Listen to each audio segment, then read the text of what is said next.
Virtual জগতে সংঘটিত অপরাধ দমনে সাইবার আইনে পরিবর্তন আনা হচ্ছে বলে জানিয়েছেন স্বরাষ্ট্রমন্ত্রী সালাউদ্দিন আহমদ। বুধবার সংসদ অধিবেশনে এক প্রশ্নের জবাবে এ তথ্য জানান তিনি। স্বরাষ্ট্রমন্ত্রী বলেন, নৈতিক মূল্যবোধ ও সামাজিক অবক্ষয়ের পেছনে সোশ্যাল মিডিয়া সবচেয়ে বেশি ভূমিকা রাখছে।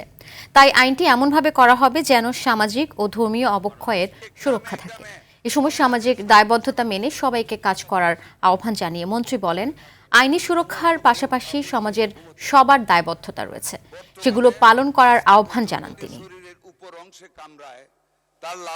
আইটি মন্ত্রণালয় থেকে সাইবার আইনে কিছু পরিবর্তন আনতে চাচ্ছি। সেই আইনটা আমরা এভাবে আনবো যাতে আমাদের সামাজিক নিরাপত্তা থাকে, সোশ্যাল হারমোনি বজায় থাকে, রিলিজিয়াস হারমোনি বজায় থাকে, সমাজের মধ্যে ব্যালেন্স থাকে, ভারসাম্যহীনতা যাতে নষ্ট না হয়, আমাদের যুব সমাজকে আমরা যাতে সঠিকভাবে পরিচালিত করতে পারি এবং ভবিষ্যৎ প্রজন্মকে যাতে আমরা রক্ষা করতে পারি, নীতি নৈতিকতা এবং আদর্শ ধর্মীয় মূল্যবোধে তারা পরিচালিত হতে পারে।